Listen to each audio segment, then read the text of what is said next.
Welcome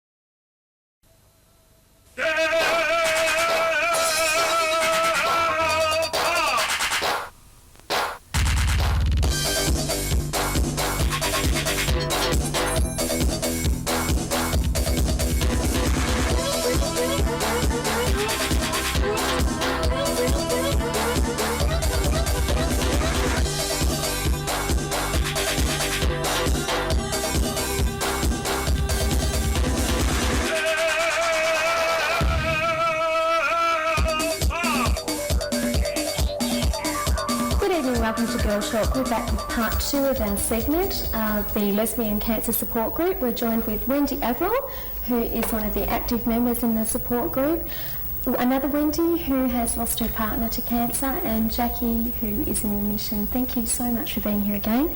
Thank you. Jacqui, how did the others in the group react to you being in remission? Oh, it's the best news because they were able to celebrate in my recovery and just through the whole going through treatment. It was just terrific to see an end to it and to be able to celebrate it with them, so it's well worthwhile.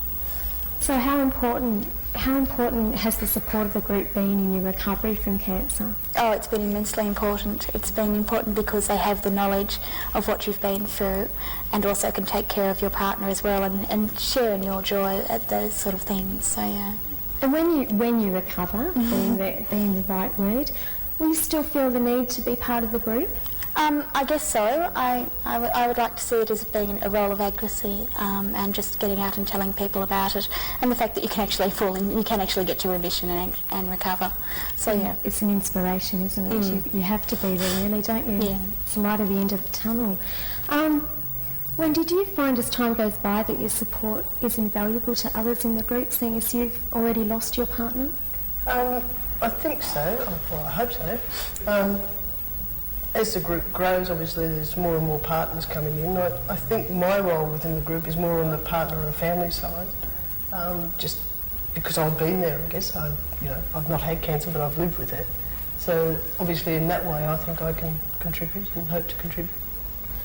So so that's how you see your involvement in the future as somebody that others can come to and... That's right, yeah. And talk. And talk. Because, everybody needs somebody to talk to now and again. Has there been a member that has passed away yet?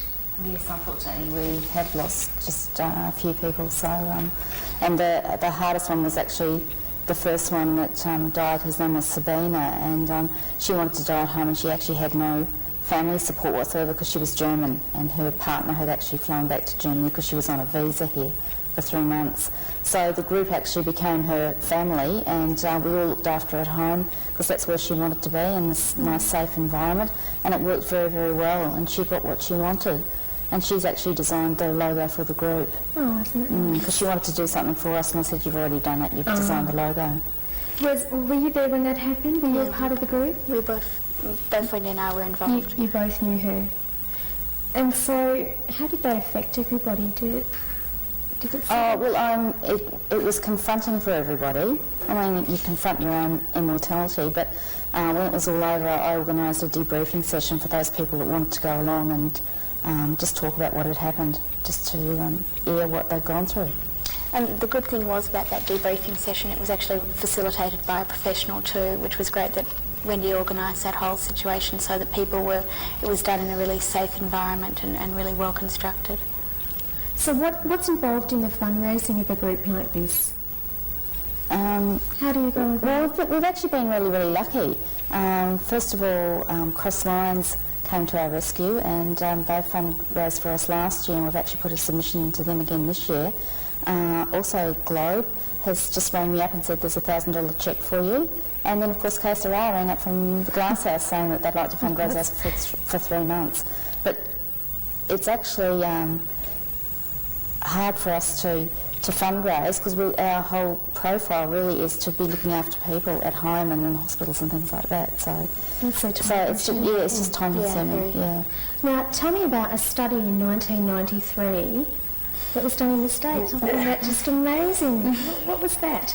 that was where it came out that lesbians over 40 were fat, drunk and barren, so therefore they were more at risk to having cancer, which is a really, really horrible way to put it. But there's just so much, I mean, we don't really know because no research has really been done across a broad section of the community. It's only been done, the research is from clubs and pubs and bars and things like that, so we haven't got just a broad view of the lesbian community, and unfortunately nothing has been done here in Australia yet. As yet. We're working on it. This is going to sound funny, but is a lesbian with cancer any different to a heterosexual with cancer? Yeah, it's vastly different. I went for a partial hysterectomy, and there was really no discussion because when I announced I was a lesbian, they went, well, you've got no worries anyway, you weren't planning to have children, which was completely shattering to me. And I think that, the needs are vastly different because you want your partner to be there and you want them to be accepting of you, and that can be very tricky negotiating a hospital system and just being shut out of emergency departments. And I know my partner's often spent had a hard time arguing that she is my partner and we are legitimate when I'm not feeling so great, and when you're drugged up to the eyeballs it's very hard to announce that she's your partner and going through the whole thing. It's hard to get your wishes across, isn't Yes, it? it is. When you're sick in hospital. And you face a lot of prejudice too. And so you need to get beyond that prejudice, and you're more worried about your illness and what are the results and so forth, and you'd like them to sort of see beyond you and a relationship, which is really none of their business anyway. You want them to see you as a person with cancer, don't That's you? right, yeah. And this is your partner. That's right, it should be a natural thing. Well, thank you so much for joining us. That was just really, really informative, and I hope that there's some people out there that have got something from it. We hope so too. Wonderful. As I said, you can contact us at Bent TV for the number, or there'll be an announcement later with the numbers. So thank you very much. Thank you for joining us. Joining us in the studio today is Senator-elect Mr. Brian Gregg. Brian, welcome to Girl Talk. Thank you, nice to be here. All the way over from Western Australia.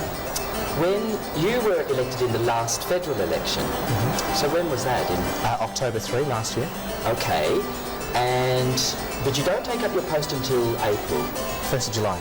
All right. So what does that mean? Does that mean you're kind of in limbo until then you... It does. It means I'm not actually a senator yet. The title is Senator-elect, as per your introduction. And it means I have no real role or salary or anything, no staff or office or anything. No salary? No salary, no. But you're still expected to work. Lots of friends. Yeah. So it's tough, but on 1 July I begin, and at this stage it looks like the Senate will actually be sitting on that day, so it'll be straight into the breach. Wow. So it's a pretty steep learning curve? Absolutely. But probably because you obviously you have a little bit of, you come from student activist background, is that right? And gay and lesbian rights issues, yeah. Okay, and that you also were on a council? Yes, I'm still a sitting councillor in my hometown, but I retire from that in about 2 months. A bit of a maker and shaker, I believe, from your incredibly long facts. Now, well, which council was it that you were... It's the town of Vincent. It's an inner city municipality in Perth, and it has a large sort of lavender belt in it. Okay. So what changes did you effect while you were a councillor? Oh, we've done some exciting things. It's a very sort of environmentally conscious and socially conscious council. We were the first council to have openly gay councillors, myself and one other, a colleague.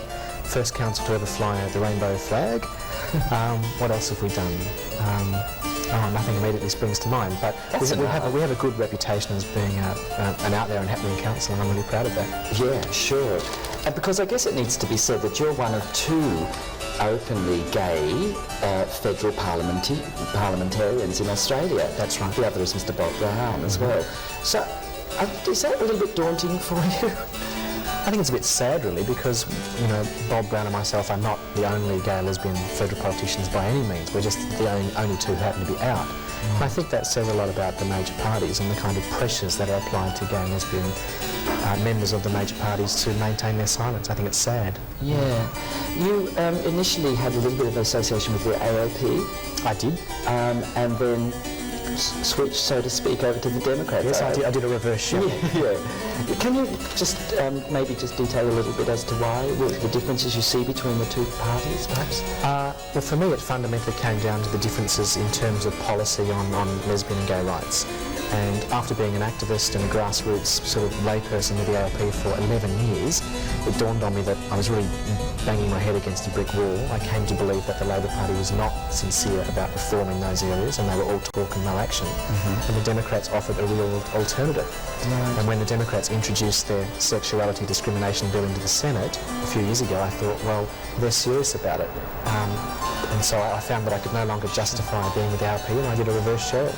Yeah, a reverse Cheryl. Is that a size thing? Because I just mean that the ALP is obviously very big and has a very long tradition, whereas the Australian Democrats are a little bit more manageable. Well, the Democrats are 22 years old this year, so it's a relatively new party, but everybody's got to start somewhere. Right. And unlike every other minor party that has been born in Australia, and I'm thinking here of the DLP in particular, we've outlasted them all, and I think the Democrats are here to stay. I don't think that we may be a minor party, but we have a major influence, and I think for that reason we will continue being there in the Senate, and also I believe in the future in the House of Reps, in the lower house. I want to talk to you about the whole law reform thing in WA. You were involved in the law reform campaign. For 10 years, yeah. Was the law reformed? No. Right. No. Because the age of consent for, is it for gay men and lesbians is what, 21? For gay men only. For lesbians it's 16. What's going on there? Do they do it differently? Lesbian sex has never been legislated against anywhere. Oh, it's the Victoria It goes back to Queen Victoria. Because I can't work out how they do it. That's right. Is that it? Not amused, we're not amused. So it was a campaign that wasn't successful in changing the law, but how did it go in terms of like raising awareness? Fantastic. The one thing we have been able to do in WA is to change attitudes. And as a consequence, Western Australia is now a much better place to live, particularly if you're a young lesbian or gay man coming out and looking for resources and social support. The culture has changed. What hasn't changed is the arch conservatism of conservative governments.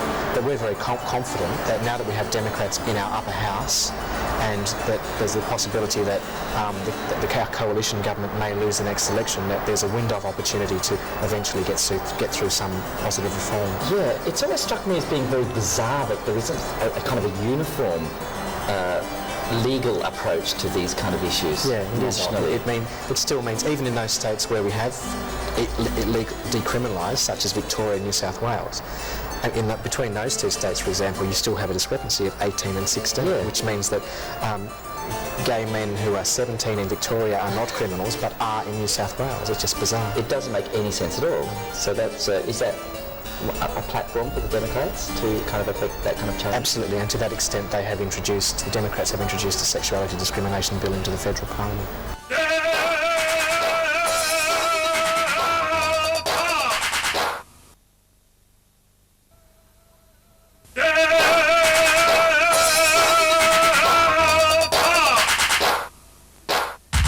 Better beware,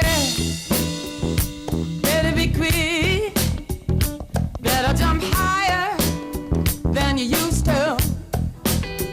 It's a day of change, of going through the fire. When people complain about footpaths, or they complain about the lack of local residents' say in planning matters, for example, the Espia Hotel being a recent example of that, they go across all ethnic groups and social groups.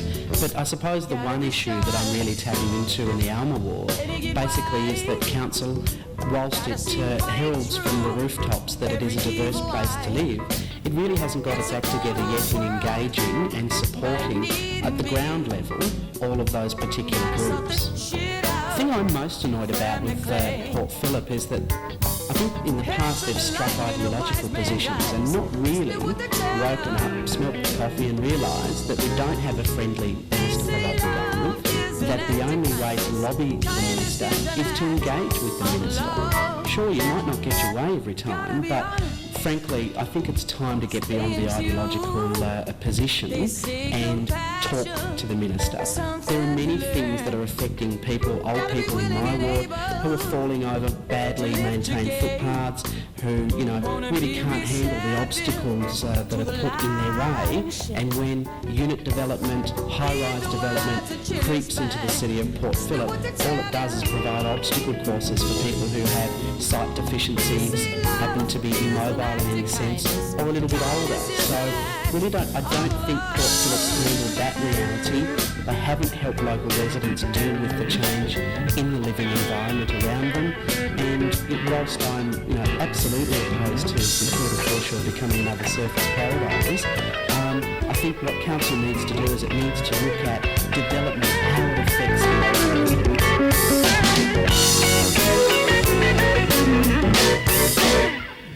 Better beware, yeah, and quick. Better jump higher than you used to, 'cause it's the day of change. I've gone through the files.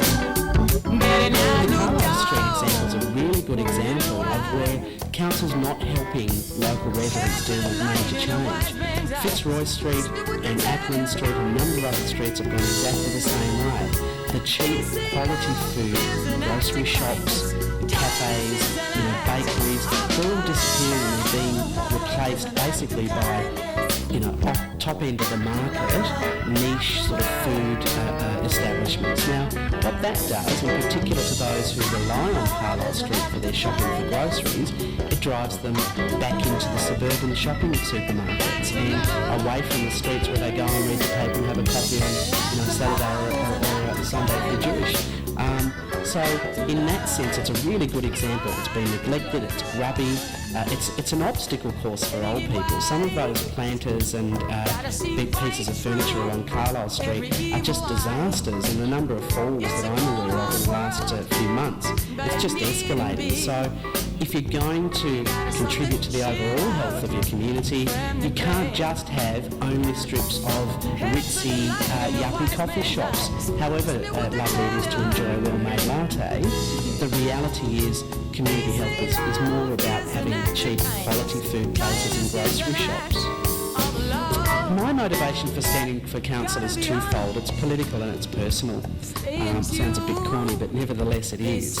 My personal motivation is that my grandmother, my Jewish grandmother, died late last year. And when I told her I was thinking of standing in the Alma ward with such a large Jewish population, she was very proud, and she said that she would support me in making that decision. So that's my personal motivation, getting back in touch with my Jewish roots to honour my grandmother, or babushka as you'd call it in Russian. The other reason is that I've been involved in party politics, and I just despair at the lack of ability for the average Joanne Blow to have a say in public life. And I really think that people have become isolated from state and federal governments. They're hoping and praying that they're going to be able to continue a relationship with local government, but again they're despairing that local governments, because of planning issues and huge workloads and reductions in staffing numbers, they're despairing that they might not even get the say at that local level. The gay issue, I suppose, it's like the political issue when people ask me what my politics are and I inform them that I'm a progressive. When people ask me whether I have a family, then I tell them in their eyes a family rather than our ideas of family. I tell them honestly that I'm a gay man, and I think I probably, out of all the doors I've knocked, I probably would have lost definitely 5 votes out of it. But when you've got a potential 9,000 voters, that's really not the negative reaction that some people in our community believe is going to occur. Some sort of backlash if you stand up and say that you're openly gay. I really don't think it's there in 99, and I don't think it's been there for a while, and it's just been a matter of us as a community maturing, realising that, and moving on, and actually not having it as the only string in our bow. There are 11% gays and lesbians in my ward, in the Alma ward, but that's not just who I am. I'm more than just a gay man. love is an act of kindness. Act of love. Yes, an act of love.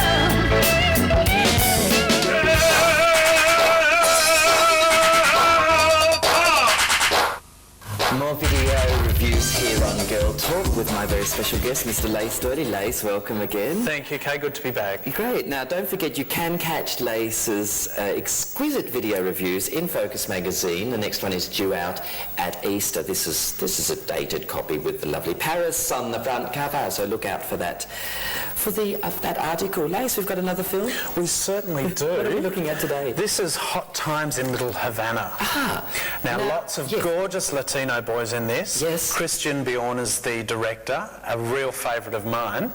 And these guys travel throughout Havana and actually try and get over the border into Miami as well. Okay, because Havana is actually in Cuba, right? It is indeed. Right, so I mean, it's almost got a little bit of a political edge to this one, hasn't it? Well, one might say that. I know the US Coast Guard certainly get involved with this one as far as arresting some illegal immigrants from Havana that try and cross into US territory. All right.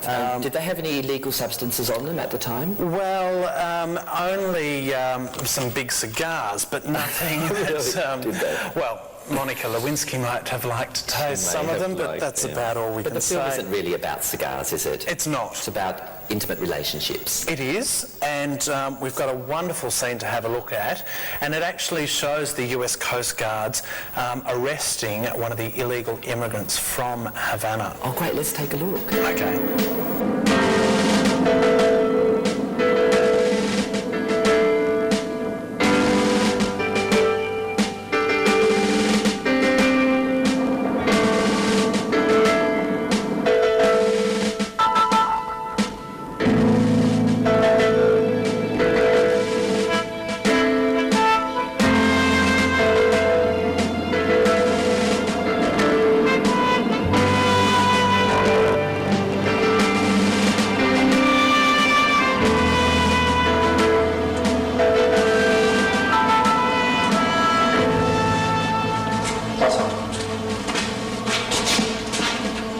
¿Dónde están tus papeles? ¿Tú tienes papeles? ¿Tú crees que puedes entrar a este país sin papeles? Estás muy equivocado. Yes, sir.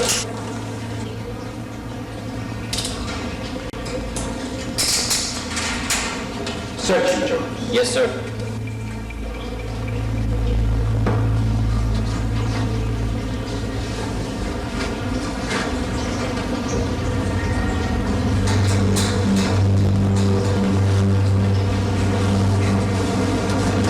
Nothing here, Captain. Stricken. Yes, sir. Well, as you could see there was a strip search of sorts happening, and... Yes, but I think in all fairness to the Ghost Card, I do think these strip searches under these circumstances are, if not necessary, certainly mandatory. And have to be somewhat probing, shall we say. Yes, well, that's right. You need to make sure there's nothing there. So, indeed. okay, and then these lovely young men progress on their journey through life and relationships? Well, there's all sorts of little stories that go on, all sorts of happenings, subplots, intertwined relations, as you so eloquently put it. And there's even two guys running down a beach. Now, they come across this third guy who sort of looks over the shoulder, and these two boys following behind him, and he the eye contact happens and things develop. It builds. Right. All sorts of things start to develop, and so the one guy that's walking along the beach decides that he might sort of lead these two guys back to his house.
Havana is available through Blue Diamond Video. Okay. We've got to thank them. Certainly our thanks to Blue Diamond. And I imagine they have quite a number of titles on their books, do they? They've got quite a few hair-raising and other raising titles on their books, certainly. Now, with this little Havana, do they ever actually go back to Cuba? No, some of them stay in Cuba, but the one that got strip searched, I don't think he ever made on the back. Yes, I think he got a green card for his acting talent. Did he now? Yeah, I think that must have, yeah. That's good. I So think what that's how about it's Communist been. Brothers made good? Indeed. Lace, I do thank you for coming in for yet another one of your riveting video reviews. Always a pleasure. Don't forget to look out for Lace's video reviews in Focus magazine. Video Vibrator is the name of the segment, and our thanks to Blue Diamond Video. Thank you very much. Thanks, Kat.